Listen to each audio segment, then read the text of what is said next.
Eu quero convidar aqui o pastor Fernando, pastor Sidney, pastor Marcos. Quero explicar para vocês duas coisas antes da gente começar. Primeiro, nós estamos em casa, então vamos participar o máximo que for possível. Eu até conversei aqui, passei orientação geral para os pastores, de que a gente está com tempo aqui reservado para tirar dúvida, para conversar a respeito de grupos pequenos. Não é à toa que a conferência leva esse nome, né, de conferência de grupos pequenos. Então, se você estiver implantando grupos, faça perguntas de implantação. Se o seu problema for questões de multiplicação de grupo, faça perguntas de multiplicação. Se for alguma questão interna de grupo, também faça perguntas, que aí, nessa salada aí de informações, a gente vai conseguir extrair riqueza da experiência dos pastores aqui que estão com a gente. E aí uma outra informação é de que a gente está pedindo para que as perguntas cheguem via WhatsApp. A nossa experiência com o microfone aberto geralmente é que a gente não consegue ser muito breve nas perguntas. A gente quer contar toda a história, e aí nisso a gente perde muito tempo ouvindo pessoas fazendo perguntas. Então a nossa ideia é que você mande a pergunta via WhatsApp, claro, escrita, porque eu não vou ter condição de ouvir. E aí eu vou estar moderando aqui, vou estar selecionando as perguntas, a gente vai fazendo um filtro de perguntas aqui, de modo que a gente consiga atender o máximo de perguntas. A gente estava querendo oferecer um cafezinho, o cafezinho está lá no fundo agora. Então, durante todo o nosso bate-papo aqui, se você quiser dar uma saidinha lá, buscar um café, tomar um café e vir, a gente só pede que tome cuidado com esse café aqui dentro, por causa das poltronas, tudo isso, tá ok? Então, eu vou para o bate-papo. Vou para o bate-papo e já vou perguntar para os pastores. A minha primeira pergunta, essa é pessoal. Eu quero perguntar ao pastor Sidney, como começou a conversa de grupo pequeno na vida do senhor? Primeira vez, como que foi, que igreja, em que época, qual que foi a primeira impressão, como que foi esse processo? Eu sou da época que a gente tinha os grupos pequenos, chamavam Culto nos Lares. Isso faz uns 20 e poucos anos atrás. A gente divide, como é que o pastor fazia? Dividia a cidade em regiões, e falava assim, todo mundo que mora na Zona Sul vai para a Zona Sul, todo mundo que mora no setor tal vai para aquele setor. Então, a igreja se dividia não por afinidade, mas por localidade. Aí você fazia culto nos lares, você ia para casa, fazia culto, repetia o culto de domingo numa casa. Casa maior ia mais gente, casa de que tinha mais comida ia mais gente, era assim que funcionava. Quando que eu começo a ouvir falar em pequenos grupos? No ano 2000. Pequeno grupo é uma coisa que os americanos faziam muito bem e começaram a ensinar no Brasil.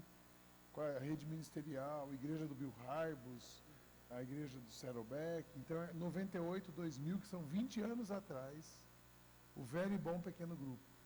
Aí o velho e bom pequeno grupo, que era o pequeno grupo normal. Olha, as pessoas vão se reunir nas casas, mas não por localidade, mas por afinidade. E esse encontro tem 1h30 de duração, tem um período de oração, tem o estudo, tem a comunhão e casa. Que culto nos lares era uma festa, né? Se era casa de músico, você ficava a noite inteira cantando. Se era casa de cozinheiro, você ficava cozinhando, o estudo mesmo nem tinha. Então deu uma organizada nos grupos, nos pequenos grupos. Naquela época, quem falava disso no Brasil? O Ed René fez um livro, Koinonia. O Ali Veloso, o Morumbi, falava de grupos de comunhão. E Paulo Solonca falava do discipulado nos pequenos grupos, né? Mas foi isso. Então, meu primeiro contato com o pequeno grupo é a igreja de Saddleback, no ano 2000, 98, 2000. E como que foi esse processo de decidir implantar, participar de uma igreja de grupos pequenos? Só para... Aí é interessante. Nessa época eu era pastor na PIB de São José dos Campos. A gente já tinha uma estrutura da igreja em ministérios. Ministério de Crianças, Ministério de Jovens, a gente dividia as pessoas em ministérios. Daí a gente começou a dividir as pessoas em pequenos grupos, mas ainda existiam os ministérios. Então, o primeiro pequeno grupo que a gente fez foi um grupo só dos líderes, dos pastores. Depois cada pastor pegou 10 líderes e treinamos. Foi assim que a gente foi implantando o pequeno grupo em São José dos Campos. Só que a gente ficou com uma coluna de pequeno grupo e uma coluna de ministérios. E aí um brigava com o outro. Eu expliquei isso na minha oficina hoje. O Ministério de Mulheres com os pequenos grupos de mulheres. De quem que é o pequeno grupo? É das mulheres? É da igreja? É do líder de pequeno grupo? É do pastor de pequeno grupo? Então a gente organizou em 2 colunas Aí hoje a nossa igreja, a gente já, como a gente estava começando, chegou no Morumbi, era a mesma tensão. Tinha os ministérios, as pessoas organizadas em ministério e as pessoas em pequeno grupo. Choque. O pastor fica no meio das duas confusões. Na nossa igreja a gente não tem os ministérios, a gente só tem pequeno grupo. Porque assim, o pequeno grupo ele funciona, ele é objetivo. O pequeno grupo não precisa de grandes estruturas, a sala da casa da pessoa é o lugar onde a gente se reúne. Então você pode ter infinitos pequenos grupos. E as pessoas que estão num pequeno grupo, elas criam mais vínculo dentro da igreja. Elas se tornam amigos, então elas vão aprofundando a raiz. Hoje é assim. Pastor Fernando, conte-nos também sua experiência para a gente também ir conhecendo sua história, vendo como foi esse processo. Eu fui 20 anos da Igreja Batista do Morumbi. Então, quando começou, e eu saí de lá já faz 8 anos e pouco. Quando começou esse processo, então, no Brasil, eu estava lá. Que foi quando o Ari Veloso trouxe essa ideia para a nossa igreja, né, na época. Então, foi muito bonito ver nascer. Então, eu tenho experiência com o grupo por volta dos meus 20 anos, né? Sempre eu participei, eu liderei um grupo, mas aquela igreja ela foi muito bem, pelo menos esse movimento muito forte, enquanto o Ari Veloso ainda estava à frente da igreja. Depois que ele saiu, se perdeu um pouco. E eu me lembro de uma experiência que não foi bacana, mas para a gente colocar aqui, eu era um líder de grupo, e eu perguntei para um dos pastores da igreja, eu falei assim, você lidera um grupo também? Ele chegou para mim e falou assim, não, esse negócio de grupo não é para mim. Eu olhei e falei assim, mas está todo um movimento grande de grupo. E daí eu olhei para ele e falei assim, deixa para lá. Eu continuei em grupo porque eu gostava. Mas não tinha muito como a gente começar muito forte com isso, né? E quando a gente chegou onde a gente está hoje, era uma igreja pequena, a gente tinha 50 pessoas. Mas a primeira coisa, né, o pastor Sidney falou para a gente, a primeira coisa que a gente vai fazer será pequeno grupo. E todo o início foi muito interessante, porque eles olhavam e falavam assim, mas a gente já é um pequeno grupo, como é que você vai colocar um pequeno grupo? E foi bacana a forma como não era um pequeno grupo, era um grupo pequeno, era diferente. Falaram assim, né? E foi muito legal ver como funcionou. Então, na minha experiência, eu vi a igreja realmente funcionando como igreja, a comunhão, né, da igreja em pequeno grupo. Eu tenho experiências muito boas na minha vida em relação a isso. Pastor Marcos quer dar um testemunho também a respeito de como começou grupos pequenos na vida do senhor, vida ministerial? Quando eu fiz seminário, então, bem mais tempo do que os colegas aqui, o livro que a gente leu naquela ocasião foi O Discípulo, de Juan Carlos Ortiz, e Po Yong-Soo, né? Davi Yong-Soo depois, Grupos Familiares e Crescimento da Igreja, me parece o nome. Então eu fiz seminário de 77 a 80. Estava nascendo nessa época. 77 eu nasci. estava nascendo nessa época, 77. Sem dúvida. Vocês viram que eles se entregaram, né? Porque ele falou assim, que tem 20 anos que ele tem contato com um grupo pequeno. E eu tinha 20 anos. E ele começou, ele já tinha 30, então há 20 anos atrás. É só fazer uma matemática. Assim. Então era grupo pequeno, ou chamado de grupos familiares, grupos de comunhão, grupos de... né, tem vários nomes. Então foram os contatos que nós tivemos no seminário. Mas a nossa denominação não tinha prática, ninguém fazia isso. E no primeiro pastorado a gente tentou fazer alguma coisa parecida na Cristã Evangélica de Morrinhos. E de lá para cá a gente tem apanhado, aprendido, acertado, errado. Mas respondendo a pergunta, quando foi que isso começou? Isso começou no meu período de seminário, lendo esses 2 livros que eu acabei de mencionar. Eu achei interessante esse relato de uma igreja pequena implantando grupos pequenos. Queria que os pastores, vou perguntar tanto para o pastor Sidney quanto para o pastor Fernando, para contar um pouco como que funcionava isso. Porque muitas vezes a gente escuta assim, minha igreja já é pequena, não precisa ter grupo pequeno não. Qual que seria a resposta para essa pergunta? Minha igreja já é pequena, a gente já é um grupo pequeno, não precisa de grupo pequeno. Desculpe. Eu acho que quem tem uma igreja menor hoje, primeiro igreja pequena, igreja grande, a gente tem que pensar bem sobre isso. Você pode ter uma igreja pequena e forte, você pode ter uma igreja pequena e doente. Você pode ter uma igreja grande e saudável, forte, você pode ter uma igreja grande e doente. Então, quem tem uma igreja menor tem mais chance de construir uma igreja saudável. Por quê? Você já começa certo. Então, você pega uma igreja de 500 membros, com quantos anos? 70 anos? 80. Você está aqui há 30, mas já tem 50 de história. Então, já tem ministério, já tem estrutura, já tem história. Você pega uma igreja pequena, ela está começando. Então, a nossa experiência deu menos trabalho fazer grupo em Alphaville do que em São José dos Campos. Deu um trabalho, porque você cria o grupo, aí o cara, tem gente que gosta de grupo, tem gente que quer ficar no ministério. Quando o cara do ministério, ele acha que a pessoa saindo daqui e vindo para o grupo, ele está perdendo prestígio, ele começa a brigar. Então, uma confusão. Na igreja pequena, a gente tinha 50 pessoas. Nós fizemos 5 grupos. A minha conta é sempre assim. Um grupo cabe até 20 pessoas. Então, se eu tenho 5 grupos, ela pode crescer até 100 pessoas. Se eu tenho 50 pessoas, vou fazer 5 grupos. Um de casais, um de jovens, um de mulheres, um de líderes e um de homens, ou de empresários, seja o que for. 5 grupos, a gente tinha 5, né? Eu liderava uns 2, a Kátia 1 e ele 1. Nós éramos 3 pessoas fazendo 5 grupos. E a gente recebia essas pessoas. Então, quem chegou na igreja, já chegou para o grupo. Aí nós queremos fazer um encerramento do ano. Você faz um Thanksgiving, um jantar de Thanksgiving. Você junta todos os grupos e dá o jantar. Você quer fazer serenata, você chama todos os grupos e faz a serenata. Só que todos os grupos davam 50 pessoas. Hoje a gente vai fazer serenata, todos os grupos dá 1.200, 2.000 pessoas. Então é gostoso, é mais fácil, mais tranquilo você começar num grupo menor. Mas já pode começar menor. Você tem 40 membros, 4 grupos. 40 membros, 4 grupos, pode chegar a 80. Você tem 100 membros, 10 grupos. Mas e quem os líderes? Aí você vai treinando o líder, vai formando o grupo. Mas chega uma época na nossa igreja que a gente falou assim, não estou plantando uma igreja. Eu era um plantador de pequenos grupos. Eu tinha 6 pequenos grupos uma época, pastor Marcos. Eu não tinha líder, a igreja crescendo, 6 pequenos grupos até levantar líder para todo mundo. Hoje eu tenho um só de líderes. A gente foi descobrindo, né? Mas é legal. Eu gostei muito da experiência de uma igreja de 50 membros se organizando em pequenos grupos. É mais saudável, é mais próximo, mais econômico, mais funcional, menos burocrático, mais leve e mais profundo.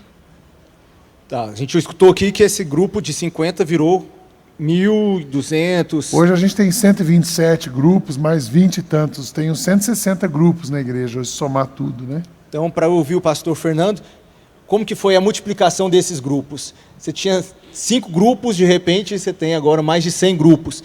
Muitas pessoas aqui já começaram a perguntar sobre multiplicação. Multiplicação é uma palavra que gera calafrios em alguns. Sempre gera estresse, né? A melhor forma que a gente viu de multiplicação não é você dividir o grupo. É você multiplicar o líder. Então o que a gente fez? A gente começou a multiplicar líderes.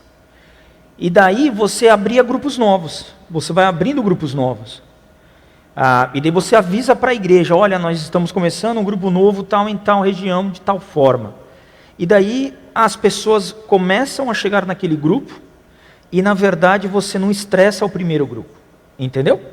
Então a gente percebeu que foi a melhor forma. Outra estratégia muito boa é de você fazer a reunião em uma semana numa casa e na outra semana na outra casa.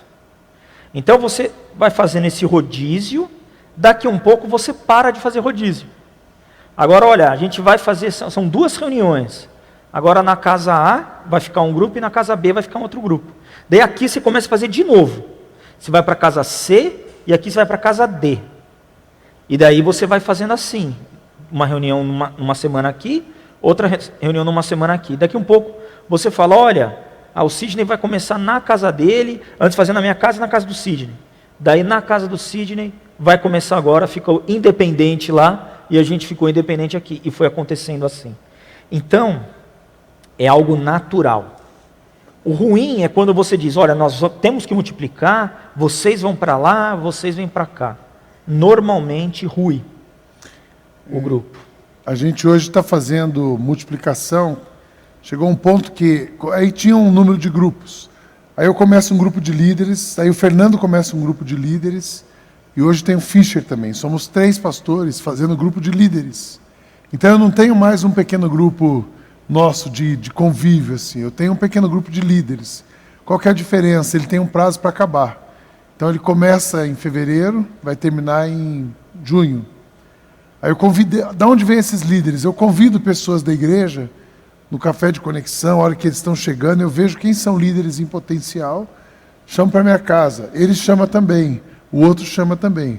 Eu chamo pessoas mais velhas, ele chama pessoas mais jovens e o outro mais jovens ainda. Então a gente hoje tem um grupo, mais ou menos uns 20, 50 casais, 50 líderes no forno. A gente está lá virando a garrafa com eles, trabalhando, né? Então, provavelmente, daqui 4 meses, nós vamos ter mais 40 grupos, 30 grupos. É assim que a gente tem multiplicado. Foi a melhor maneira que a gente multiplicou. A gente cria líderes, e os líderes convidam os seus grupos. Exato. Tem uma pergunta aqui que eu aproveito essa pergunta por causa do café Conexão que o senhor falou. A pergunta era, os serviços de recepção na igreja é feito através de grupos pequenos? Como que funciona isso? Ele é melhor para explicar, ele que cuida disso. Não. Na verdade, como é que a gente faz? A gente tem uma equipe de recepção, né, que ela é liderada por uma pessoa que é líder de grupo, entendeu? Todas as pessoas que trabalham na recepção da igreja, não todas, mas a sua grande maioria está conectada em um grupo. Mas não é um grupo da recepção. E nem a própria recepção está só com o pessoal de pequenos grupos. Porque o que acontece? Você não tem o pessoal do pequeno grupo e o pessoal que não é de pequeno grupo. Não existe isso. Eu sou do louvor, então eu não sou de grupo. Não, você é do louvor e está em grupo. Você é do celebrando e está em grupo. Você é da recepção e está em grupo. Eu sou do estacionamento e estou em grupo. O líder do estacionamento é líder lá e ele tinha, na verdade agora está mudando, mas tinha um grupo na casa dele de casais com filhos pequenos. Então não eram os casais de filhos pequenos que ajudavam no estacionamento, são coisas diferentes. Mas eles estão em grupo. Então os voluntários da igreja e o pessoal que trabalha mesmo, eles estão conectados em grupos, mas não necessariamente é o grupo que está trabalhando ali, entendeu? Entendi. Pastor Marcos, você quer compartilhar alguma coisa sobre multiplicação de grupos? O que o senhor já viu aqui na nossa igreja? As experiências bem-sucedidas ou as que foram mal-sucedidas, que também acontecem? Eu acho que algo bem natural e que todos nós concordamos é que o segredo da multiplicação está em ter líderes para os grupos que são multiplicados, né? Então, enfim, você tem que multiplicar líderes. E a gente já sofreu muito porque, às vezes, você multiplica o grupo sem ter o líder certo para tomar conta do grupo novo que está nascendo, surgindo. Então, eu creio que talvez o desafio maior de uma igreja de grupos pequenos, ou organizada em grupos pequenos, é o de treinamento e multiplicação de líderes, para que a multiplicação dos grupos não se frustre. Outra coisa é o grupo já nascer com esta percepção de que nós não nascemos para ter um fim em si mesmo, né? Quer dizer, o grupo não é um fim em si mesmo. Por isso que tem muito egoísmo no grupo. Então, a gente gosta de estar junto, a gente não quer multiplicar. Aí eu já cansei de ir em grupo, que quando você fala em multiplicação, eu tenho olho na nuca, assim, não sei se vocês têm, né? Olho aqui na lateral. Aí você está aqui e você vê alguém de cá fazendo assim. Estamos precisando multiplicar o grupo. A pessoa fazendo assim com o dedo que não, né? Então você percebe que tem muita resistência. Porque o grupo começa a achar bom a comunhão, achar bom o relacionamento, achar bom o encontro. E a multiplicação às vezes dói, porque vai causar uma ruptura nisso. E se a gente pensar no grupo pequeno como um bem maior, assim como o grupo me beneficiou, eu quero multiplicar para ele beneficiar outras pessoas, porque chega um ponto, a gente sabe que o grupo tem um ciclo. O grupo que cresce e não multiplica, ele adoece. Exato. Então ele vai crescer, vai estacionar e vai adoecer e pode até morrer. Agora o grupo que cresce e multiplica, ele oxigena, ele vai animar. Um grupo que começou com 8, 10, chegou a 15, 20, aí multiplica, ele vai ter o alvo de chegar a 15, 20 outra vez e tal. Então, quando o bem maior está como prioridade na vida da gente, aí a gente quer, de fato, ver o grupo multiplicando para que ele não adoeça, né? Então, assim, as minhas experiências são... Aliás, até foi bom essa oportunidade a nível de igreja local agora, que nós estamos muito mais cautelosos em estabelecer alvos de multiplicação. Porque uma multiplicação feita na hora errada e do jeito errado pode ser mais danosa do que um grupo grande. Um grupo grande, que eu digo assim, um grupo passou de 20, tem que multiplicar de qualquer jeito. Não é que tem que multiplicar de qualquer jeito, porque a gente já fez isso e sofreu. Tem que multiplicar se você tiver o líder certo, se a maturidade tiver chegada ao ponto de poder multiplicar. É claro que a gente não pode ceder a alguns caprichos. Tem gente que não quer multiplicar por puro egoísmo, por capricho, e porque está pensando em si mesmo. Agora, também não devemos multiplicar precipitadamente sem ter a maturidade do grupo e o líder certo. Então, você está perguntando sobre a nossa experiência, você, jovem, mas já vive com a gente há muito tempo, sabe que nós já sofremos muito com multiplicações que não foram feitas do jeito certo e na hora certa, né? Quando você multiplica do jeito certo e na hora certa, os dois grupos se dão bem, né? Então, hoje nós estamos vivendo esse equilíbrio de não querer multiplicar apenas para fins estatísticos. Então, chegou no final do ano, multiplicamos tantos grupos. E nós não queremos fazer isso. Por isso, nós vamos começar o circuito ISEC e investir um pouco mais em treinamento para que a gente tenha muitos líderes e possamos multiplicar muitos grupos, se Deus quiser. E, para concluir minha fala, eu acho que também essa ideia de grupo novo. Por exemplo, hoje eu ainda estava brincando aqui, hoje aqui surgiram já 2 grupos novos que vão começar nos próximos dias. Um deles vai começar quarta-feira agora, né? Um grupo de gente que não tem grupo, sabe? E que já vai começar quarta-feira. Já tem alguém que ofereceu a casa, está até ali, né? O Paulo André está lá, ó. Tem o Paulo André que já ofereceu a casa, já tem o Marcos Felipe que já vai lá ajudar e ser líder junto com eles lá, e um grupo de afinidade, um grupo de casais sem filhos, um grupo de casais jovens. Já vai nascer uma quantidade boa de casais aí, já estão na lista para participar do grupo, né? Então é um grupo que vai surgir para somar e que não está tirando ninguém de grupo nenhum, é um grupo literalmente novo. E também já me disseram que vai começar um grupo de mulheres aqui. Isso aí. Então, só hoje. Eu estava lembrando de um cara da nossa igreja que hoje se tornou pastor de pequenos grupos. Ele era o nosso melhor líder de grupo, né? Ele começava um grupo, já convidava um líder para ficar junto com ele. Então, na primeira reunião ele estava, na segunda ele já pedia para o cara dirigir, aí ele ia convidando gente, ele é ligeiro, convida pessoas, absorvia todo mundo, mandava um negro para ele já escrevia, porque grupo você tem que pegar o momento da pessoa. A hora que a pessoa está afim de um grupo, coloca ela no grupo, que a vontade passa. Que grupo dá trabalho, né? Aí a gente mandava para ele um e-mail, ele já convidava o sujeito, daqui a pouco ele já deixava o grupo na mão do líder, ele saía e começava outro. Ele trabalhando fora, ele não era tempo integral na igreja, ainda não é, mas ele multiplicou uns 9, 10 grupos em 1 ano e meio.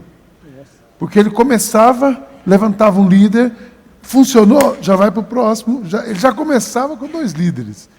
E era o campeão, era aquele cara que tinha a fotinha lá, o líder do mês, né? Quero fazer uma pergunta aqui, está um pouco dentro do tema, mas assim, a respeito de ser uma igreja de grupos pequenos. O senhor estava explicando que quando começou, a igreja já foi nascendo com essa ideia de ter grupos pequenos. Só que acontece muito de que algumas pessoas participam do grupo pequeno, mas não participam da grande celebração. Como que foi esse processo de atrair pessoas que estão em grupos pequenos, mas talvez ainda não estão se envolvendo nos projetos da igreja? A igreja faz um evento e não vem todo mundo do grupo, ou então você tem uma dificuldade de fazer com que a visão da igreja chegue lá no grupo, corre o risco do grupo começar a ser meio que autônomo. Como que vocês lidaram com isso? Tiveram essa experiência? A gente fica atento, assim, não tem nenhum grupo autônomo, né? Quando um grupo começa com muita autonomia, a gente vai lá e conversa com a pessoa. Ou você entra no esquema da igreja, ou não é um grupo da igreja. Já aconteceu isso, né? Vocês não são um grupo da igreja. E não tem problema de ter gente que vai no grupo e não vem na igreja. Tem o problema da gente não ter nada para que ele venha fazer na igreja. Então a gente tenta aproximar, né? A gente faz o jantar de final de ano. Todos os pequenos grupos já compram suas mesas. As nossas festas, a gente divide em pequeno grupo, né? Festa da roça, pequeno grupo tal cuida da barraca de não sei das quantas, outro pequeno grupo cuida daquilo. Tudo que a gente faz, a gente pensa em envolver o pequeno grupo. Então é bonito, às vezes você tem uma pessoa que ela não é da igreja, ela já foi num grupo, está lá cozinhando numa festa. Aí ela vem na igreja e entende a festa. Ela vem na festa e entende a igreja. Aí ela fala, pô, a gente faz um musical, o musical convida todo mundo. O cara vem para um musical de Páscoa, um musical de Natal. A maior porta de entrada nossa, de novos membros, de conversão, é Natal e Páscoa. É o ambiente que mais se converte gente e vem gente de fora. Porque o cara está aberto, Natal ele está aberto. Natal é o tempo do amor, né? Você quer amar todo mundo.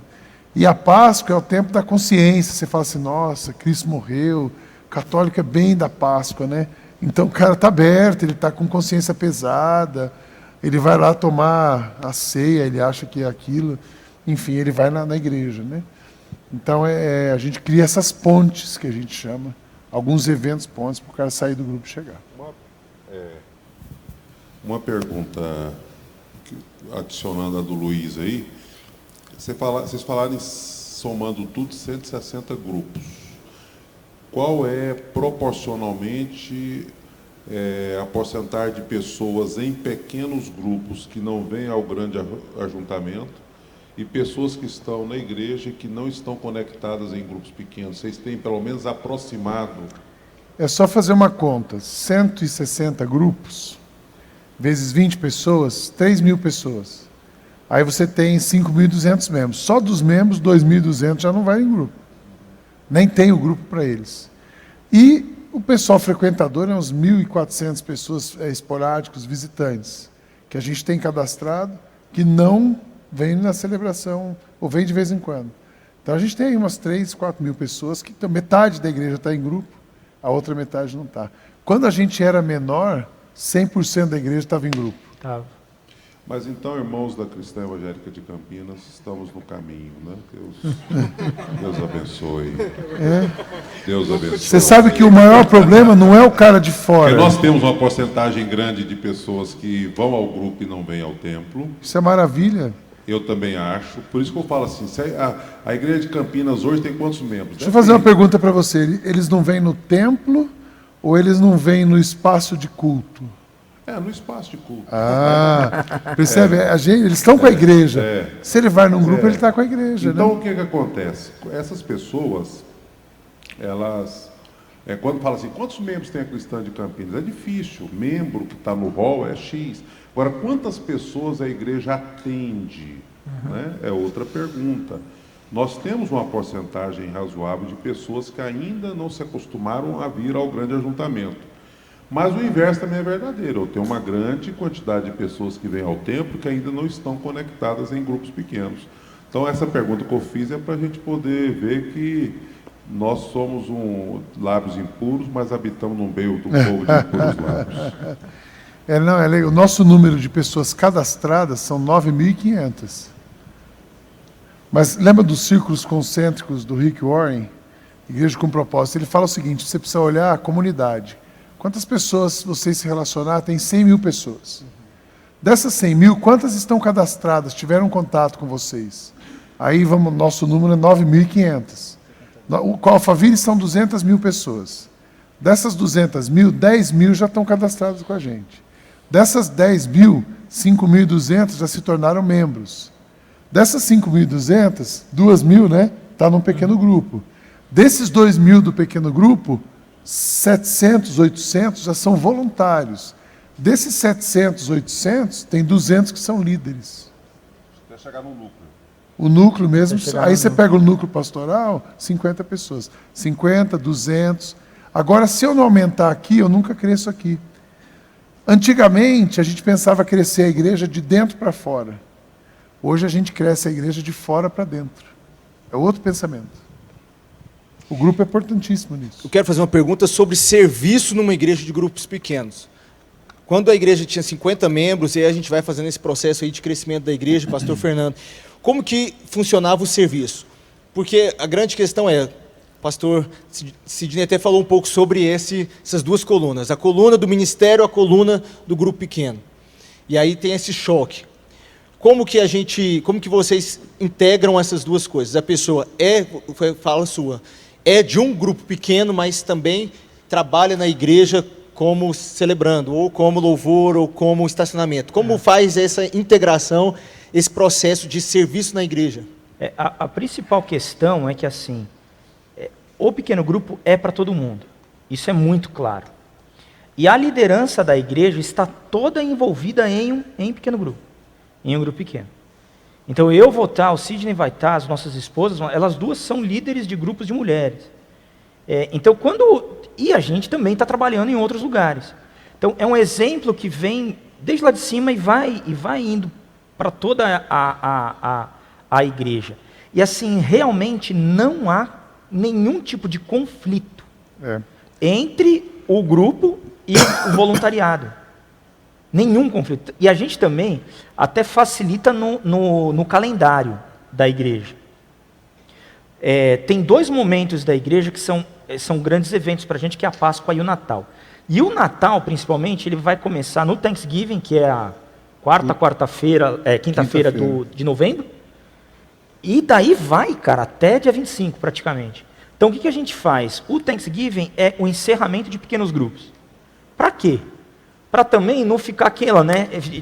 Não, eu estou no Natal, mas eu estou no grupo, e daí para onde que eu vou? Tal? Não, a gente encerra grupos. E vai voltar grupo em fevereiro. E daí a gente vai, no meio do ano, alguns param, outros não. Mas assim, não tem nenhum tipo de cobrança da pessoa, entendeu? Não, você está no outro lugar, você tem que sair daqui. Não existe o tem que. É sempre a ideia. Você quer ter comunhão? Você quer conhecer gente? Você quer viver a igreja? Você quer estar junto com a igreja? É através do grupo. Mas daí no grupo a gente está todo mundo trabalhando também. Né? Pequeno grupo para nós é cuidado de pessoas. Né? Então o lugar do cuidado da pessoa é pequeno grupo. Não é um grupo de serviço. Serviço é outra coisa. Acho que a Kátia e a Cris é um bom exemplo para isso. A Cris é líder de um grupo de mulheres, de um PG de mulheres. A Kátia é líder de um PG de mulheres. Mas elas trabalham no Ministério Infantil. São coisas diferentes. Cuidam de mulheres e trabalham no Ministério Infantil. A gente é pastor mais integrado os dois. A gente cuida do funcionamento, mas você pega vamos dar um outro exemplo de uma pessoa aí que... A Alessandra, do Fábio. A Alessandra ela é funcionária da igreja. Como funcionária da igreja, olha que bom exemplo. É bem lembrado. A Alessandra, como funcionária da igreja, ela cuida de compras e facilities, limpeza, essas coisas. Ela coordena essa equipe. Mas ela é líder da recepção, junto com o marido dela, que é um grupo de trabalho. E eles têm um pequeno grupo de casais num condomínio. Então não tem nada a ver o trabalho dela na igreja como funcionária, ela faz uma coisa como funcionária. Ela faz outra na área de trabalho, de serviço voluntário, e ela é líder de um pequeno grupo. No pequeno grupo que se cuida de gente. Aqui a gente põe o povo para trabalhar. São 2 áreas. Escutou, Paulo Vitor? Fala Deus, né? Uma coisa é ser funcionário, outra coisa é ajudar no som e outra coisa é ter um grupo pequeno. Trabalha pra caramba. Em outras palavras... Mas, dentro desse assunto aí, me fez lembrar de uma outra questão que eu acho que é bom a gente falar, porque eu creio... Engraçado, eles estão falando aqui da Festa da Roça, é? Isso. Festa da Roça Thanksgiving. Engraçado, porque nós, com outros nomes, temos isso aqui, né? Nós temos a Festa Caipira, que já está ficando tradição, né?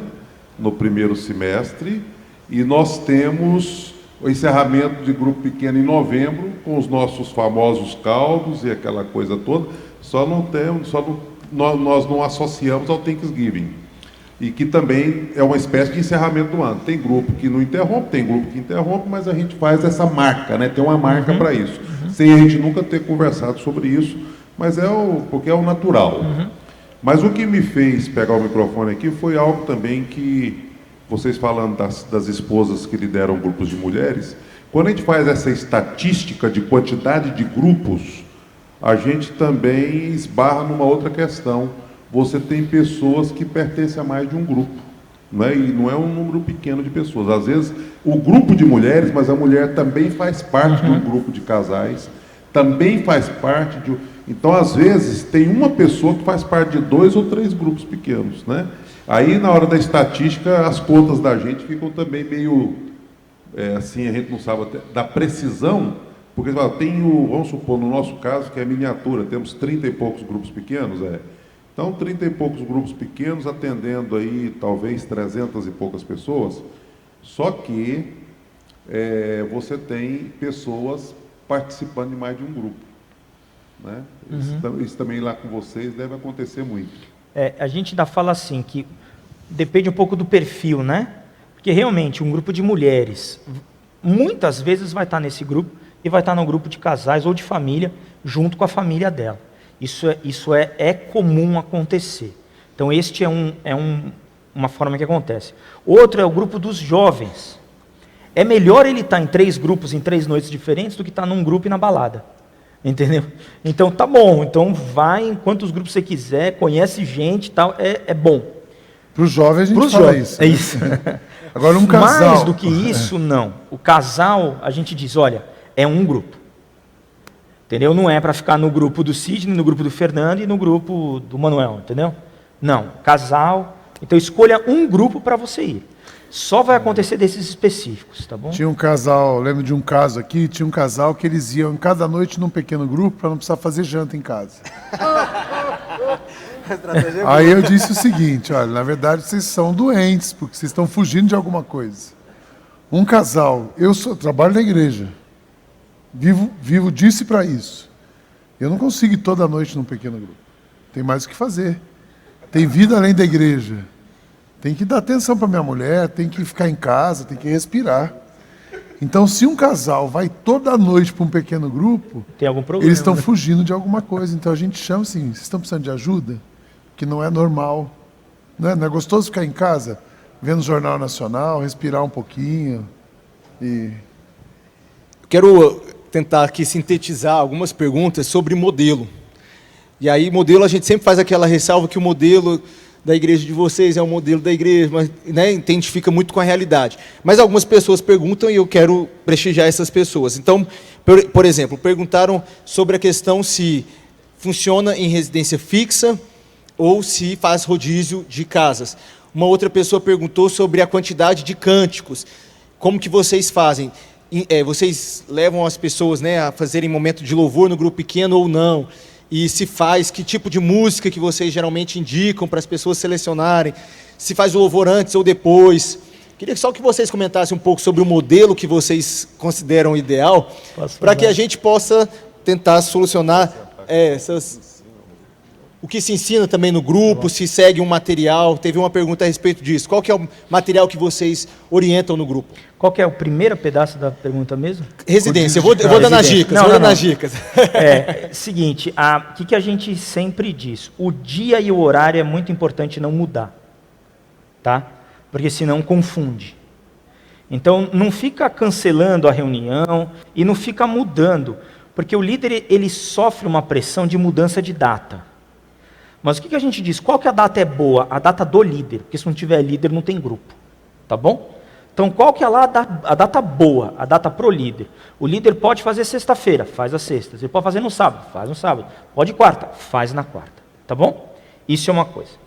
Rodízio de casa depende um pouco de cada grupo.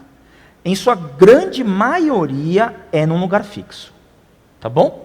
Mas existem alguns que fazem rodízios? Existem. A gente acabou de começar um agora de adolescentes. É rodízio de casas. Por quê? É na casa de uma das mães ali dos adolescentes.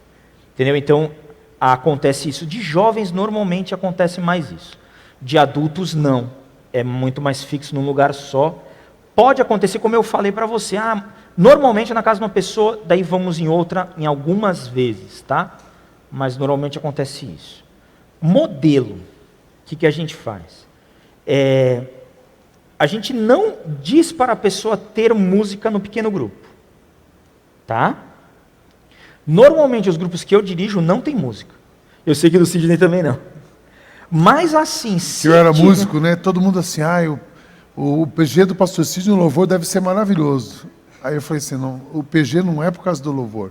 A gente tem adoração, mas não é o louvor. O louvor é aqui no culto, na celebração. A gente investe aqui, né? Agora, tem alguns grupos que tem uma pessoa que toca bem, normalmente violão, né, que é mais fácil, tal, pode levar algumas? Pode. E a gente tem a relação de músicas da igreja. Tá? Não tem não, este aqui é para pequeno grupo, este daqui é para a comunidade. E o que a gente estuda? A gente hoje estuda, a gente faz um estudo conforme aconteceu o culto do domingo. Então a gente tem uma equipe de umas 5 pessoas hoje, que no próprio domingo pega a pregação da manhã e faz um roteiro, a gente tem um roteiro meio pré-estabelecido, faz esse roteiro e a gente dispara para todos os líderes na segunda-feira. Segunda-feira todo mundo está com o roteiro na mão. O que a gente aprendeu com isso? A gente conseguiu minimizar bastante a questão de estar ensinando coisa errada, porque controle a gente não tem mesmo, né? Não é isso. Mas a gente conseguiu dar uma alinhada muito grande na igreja, então todo mundo estuda a mesma coisa ali. Além disso, chega um visitante, uma pessoa nova que chegou na igreja. Ele não vai entrar em uma discussão teológica, entendeu? Se é predestinação, se é livre, ele não vai.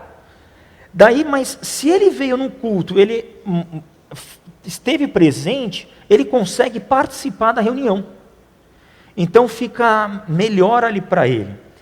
E outra coisa que foi muito bom, quando a gente começou a fazer esses roteiros, fica muito mais fácil para o líder também.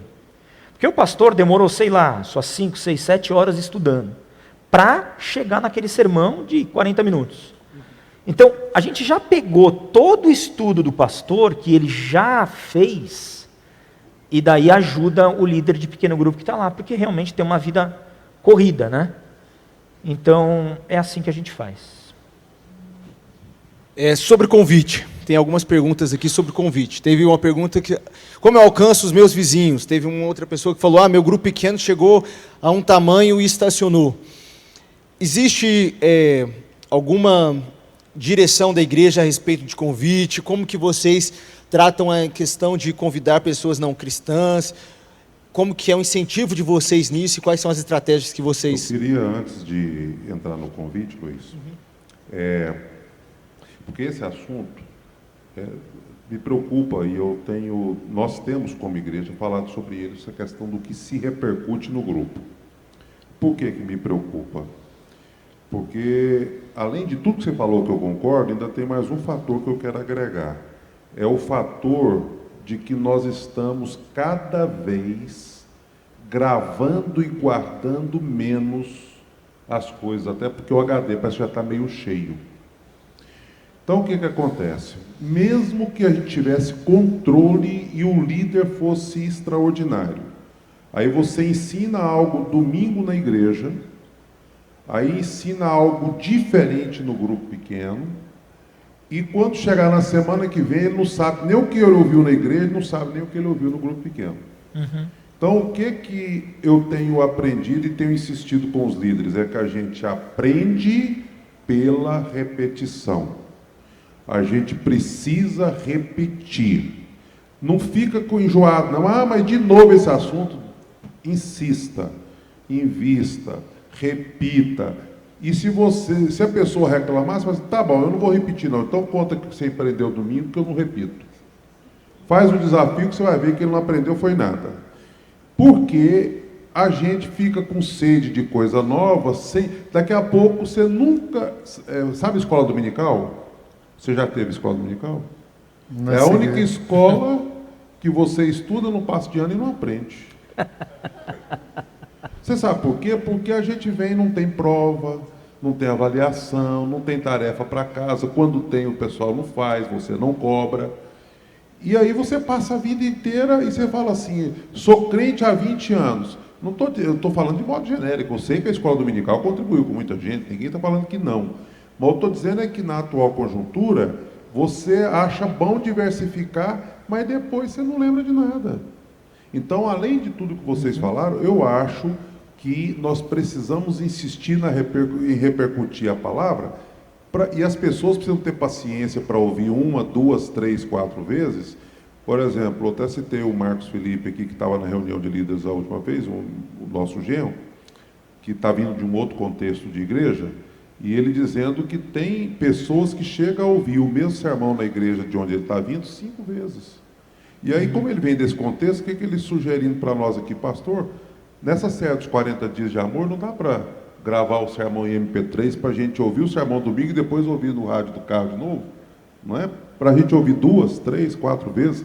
Porque o contexto que eles estão vindo, já descobriram isso, que se você fizer isso, você vai aprender. Se você não fizer, você vai ter muita informação e pouca absorção. Pouca profundidade também.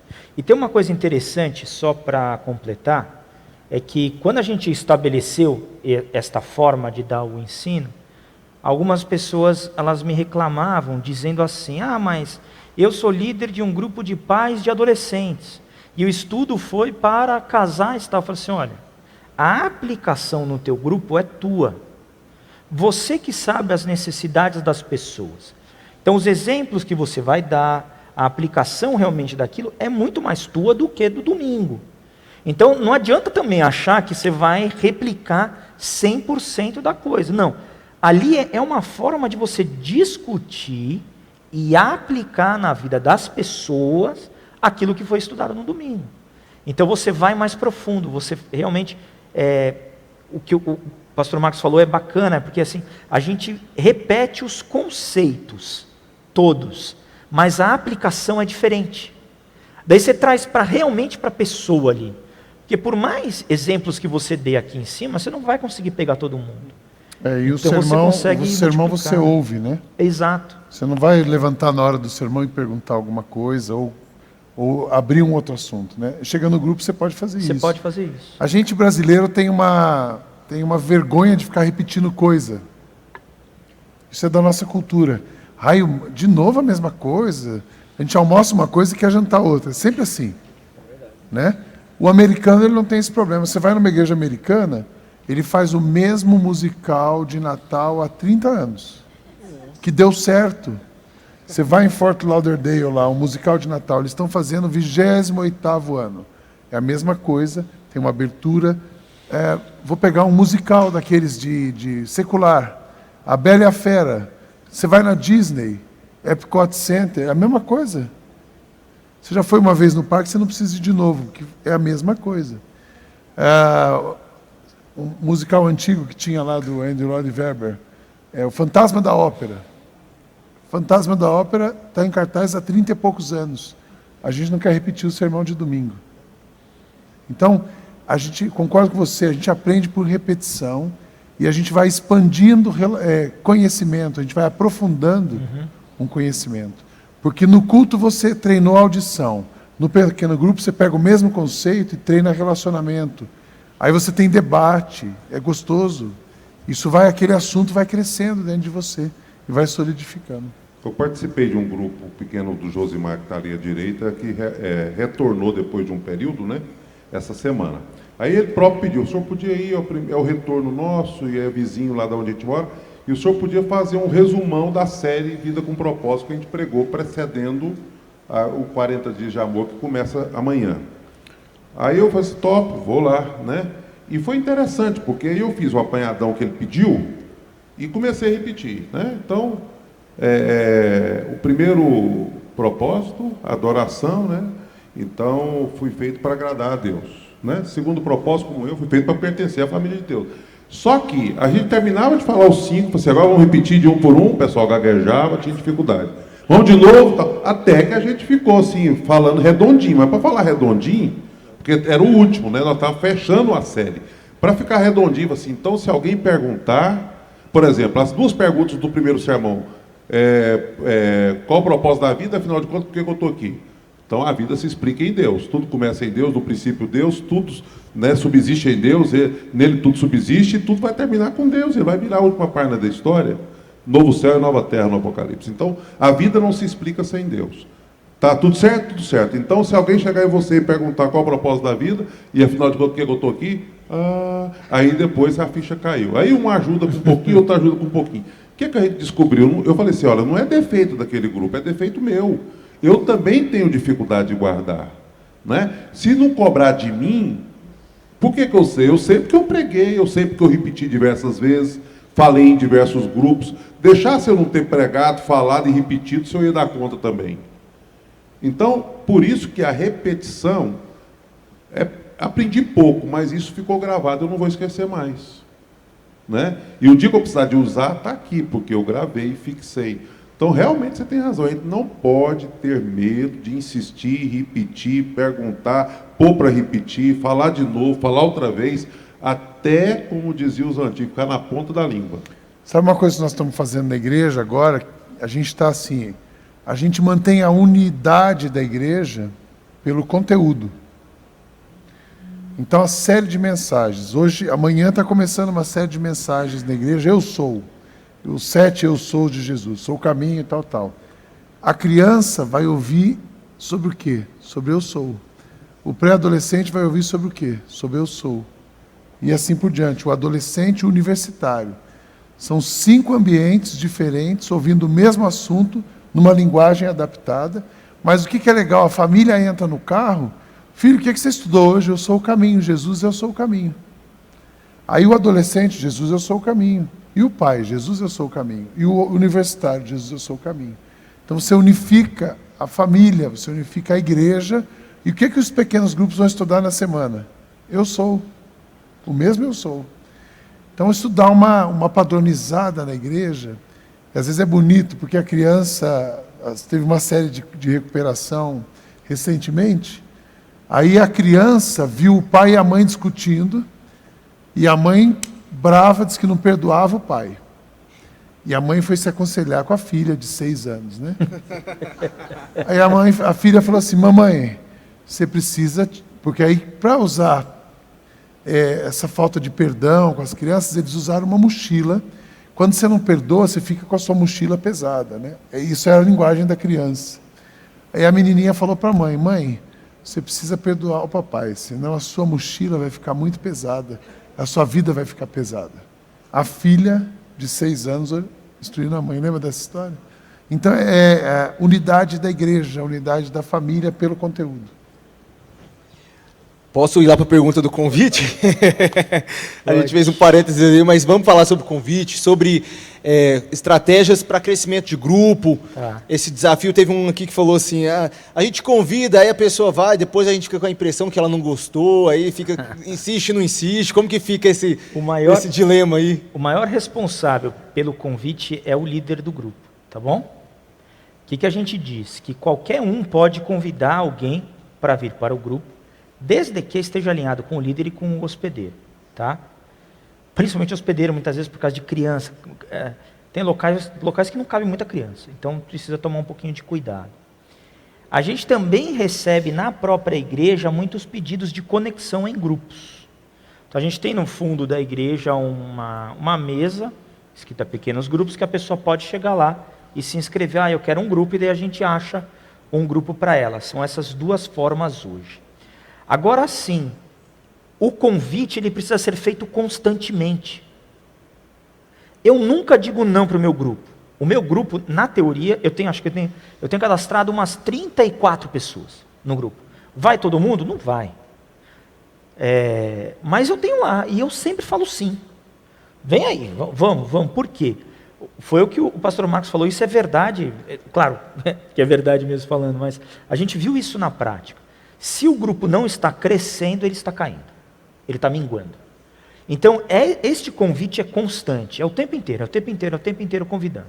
E você convida gente do teu trabalho, gente do teu condomínio, gente que mora perto e gente da igreja. Aqui não tem grupo, né? Não tem lógica eu chamar alguém que tenha grupo para o meu grupo, né? É isso. Outro tema aqui, supervisão de grupos. Como funciona a supervisão de grupos na igreja de vocês? Estou tentando sintetizar algumas perguntas, porque a gente está encerrando, mas vamos lá. Esse tema, supervisão de grupos pequenos, como funciona? A gente sempre tenta simplificar a coisa, né? Até agora, a supervisão era feita pelo Fernando, e eu supervisionando um pouco do lado e ele do outro. A gente dividiu assim, criança não tem pequeno grupo, pré-adolescente já tem pequeno grupo. Então, o líder de pré-adolescente supervisiona aqueles pequenos grupos.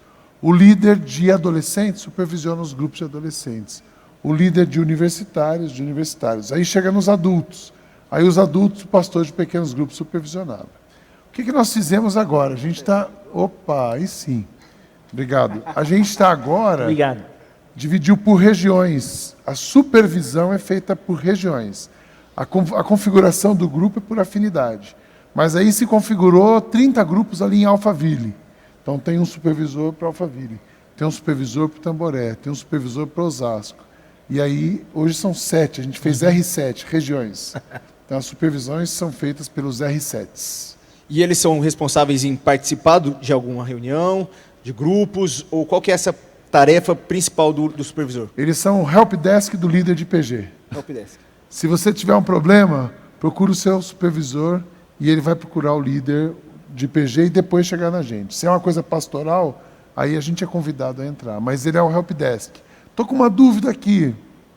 É seu R. Procura o seu R. E tem outra coisa. Eles são líderes de grupos. Então, cada um deles tem o seu próprio grupo.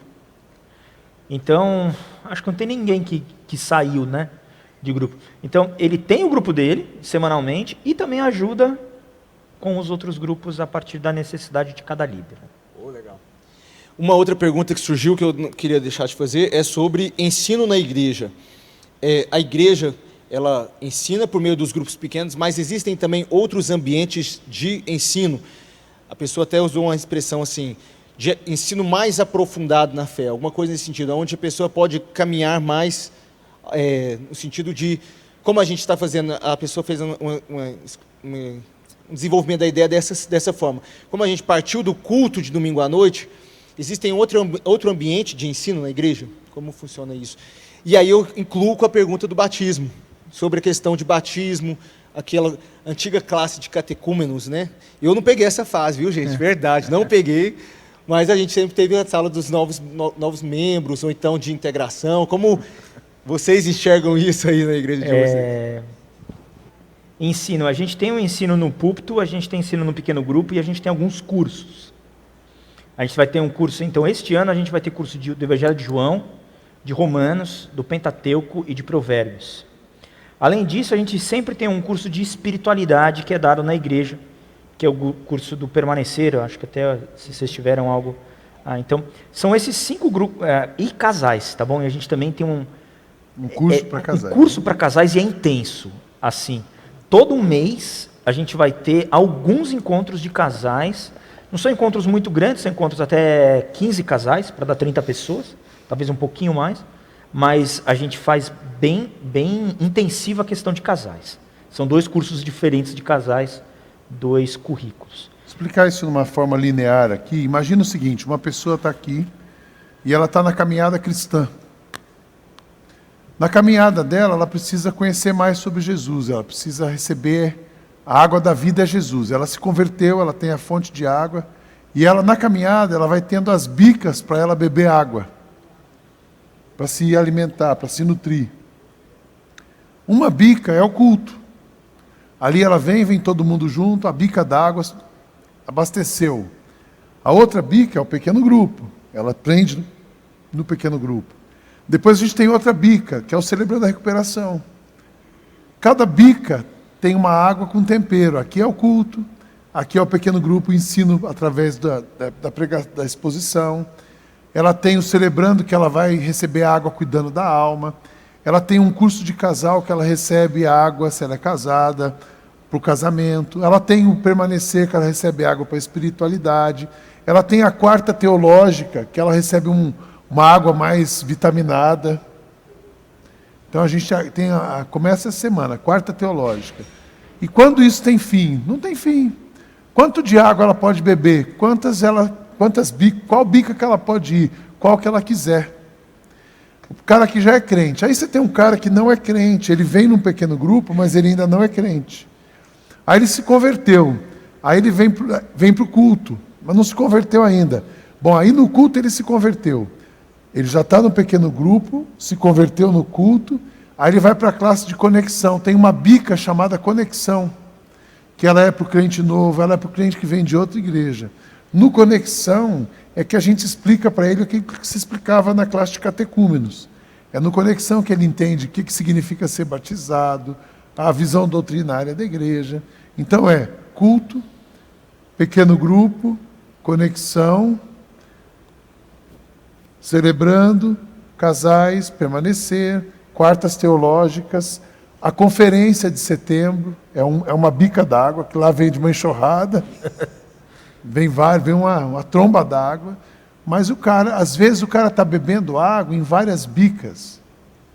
Ele vai para o celebrando na terça-feira, ele vai no pequeno grupo na quarta, ele vem no curso, ele vai no celebrando na terça, na quarta teológica na quarta, na quinta-feira num PG, e ainda faz um aconselhamento de sexta de manhã, porque ele está precisando beber da água do aconselhamento também.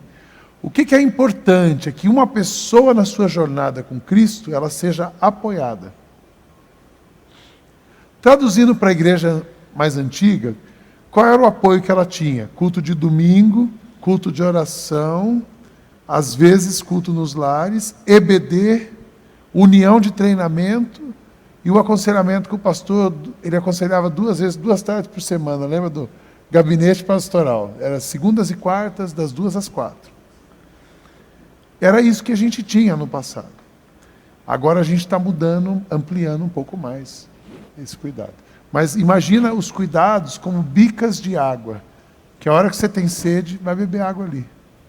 Não é muito critério assim, não, você tem que pode aquilo, não pode aquilo, pode isso. Você vai onde você precisa. Está com sede, toma água. Esse é o conceito. E também só complementando a questão do batismo, como é que a gente faz? A pessoa ela se converteu, ela vai para o conexão, depois para uma entrevista pastoral. Na entrevista pastoral, a gente vê toda a questão das dúvidas, se entendeu o que é a graça, se entendeu toda essa parte da conversão dela mesma. E daí a gente vai para o batismo. Às vezes a pessoa fala assim, vai ter um batismo e não vai ter uma conexão entre agora e o batismo. Como é que eu faço? Vem para uma entrevista. Então, na entrevista pastoral é onde a gente vê toda essa questão, se ela entendeu a conversão dela, quem é Cristo. Depois disso, ela começa a jornada dela e daí ela vai caminhando num conhecimento um pouco mais profundo da vida cristã, da Bíblia. É assim que a gente caminha.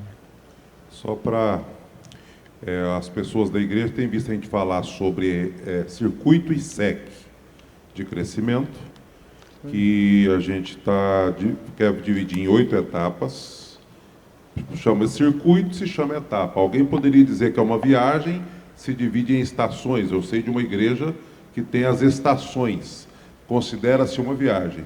Por quê? Suponhamos que eu entrei na Igreja Batista Memorial de Alphaville hoje. Eu preciso saber onde eu estou na viagem que eu faço junto com esta comunidade, não é? Aí eu fiz a primeira estação, a segunda estação, a terceira estação, eu sei onde eu estou nesta viagem. No circuito ISEC tem mais ou menos a mesma ideia. Então, se você oferece para a igreja as etapas, a pessoa vai saber onde ela está nesse processo. É uma contribuição da igreja para estudos, desde o básico até algo um pouco mais profundo, vinculado com descoberta de ministério e etc. Então, isso a gente está tentando já pôr em prática agora.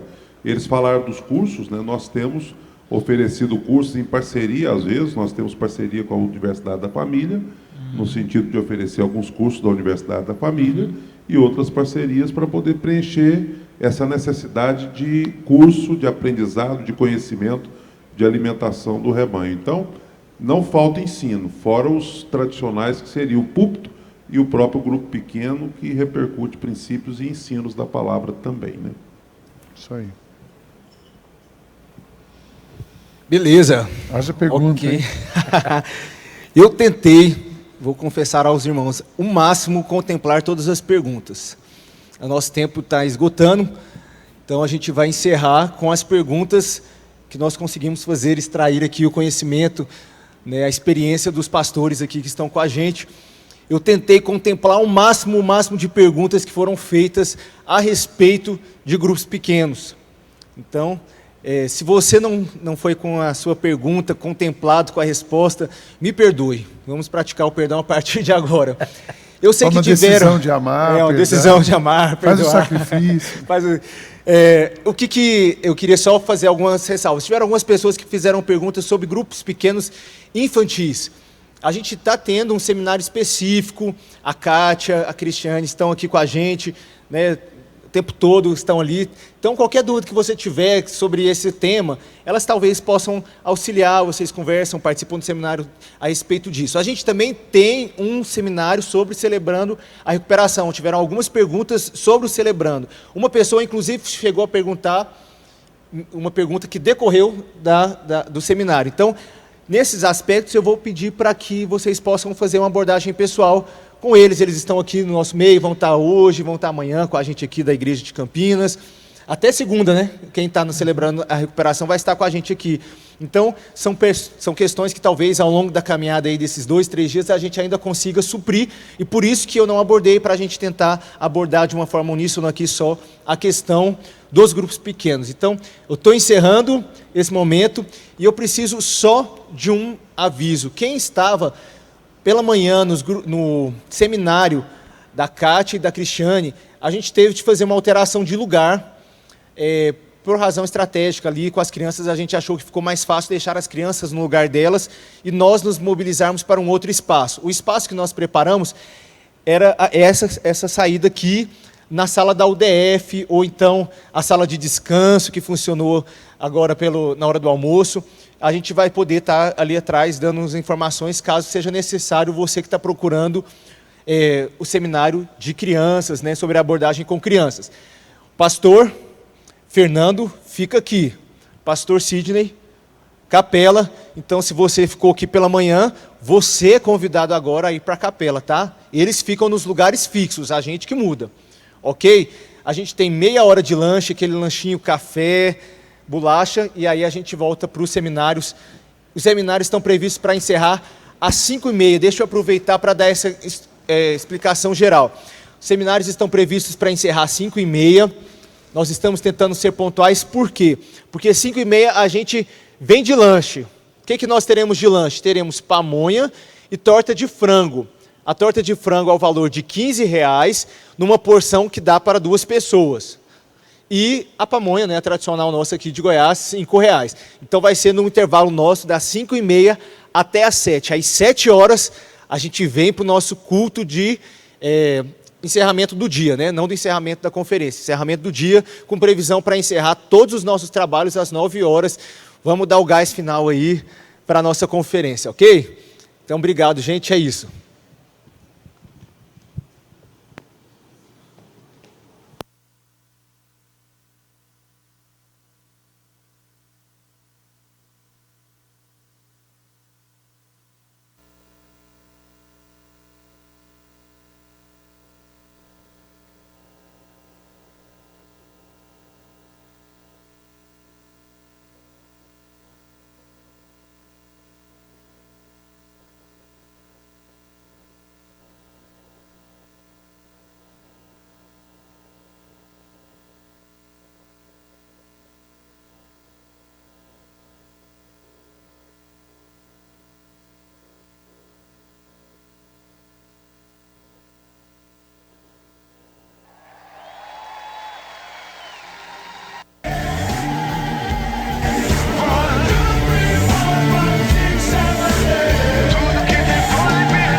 Define, ninguém pode explicar. Pra conhecer você vai ter que provar. Quem não acredita só lamenta. Descobre vida quem experimenta. Se fosse flor seria primavera, muito além do que a gente espera. Se fosse gota já me bastaria, mas é um mar, eu quero mergulhar na graça.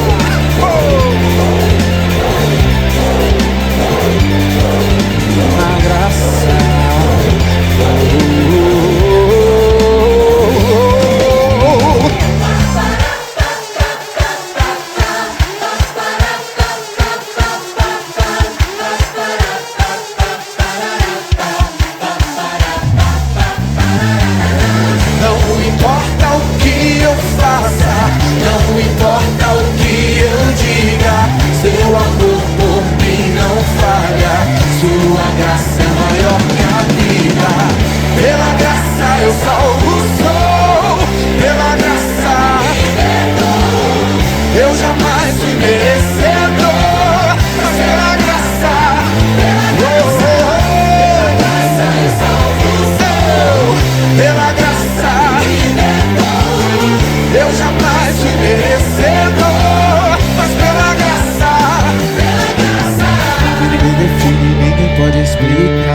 que provar.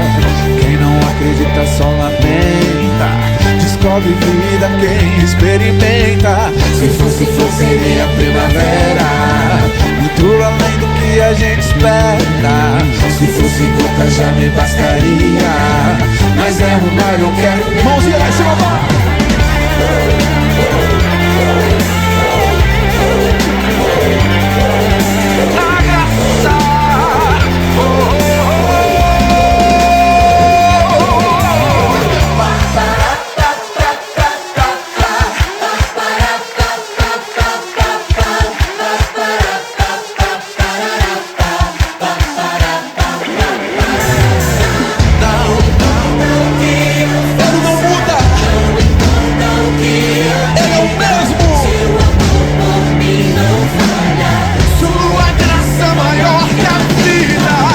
A graça, eu salvo sou, pela graça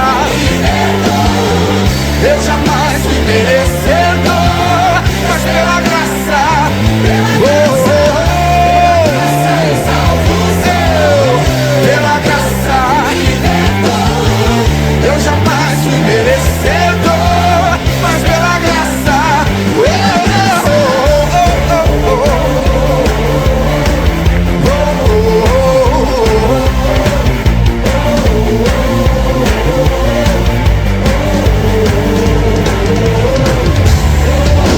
pela graça sois salvos mediante a fé, e isso não vem de vós, é dom de Deus. Não vem de obras para que ninguém se glorie, não vem de nenhum de nós, é dom de Deus, de Deus, de Deus. A graça.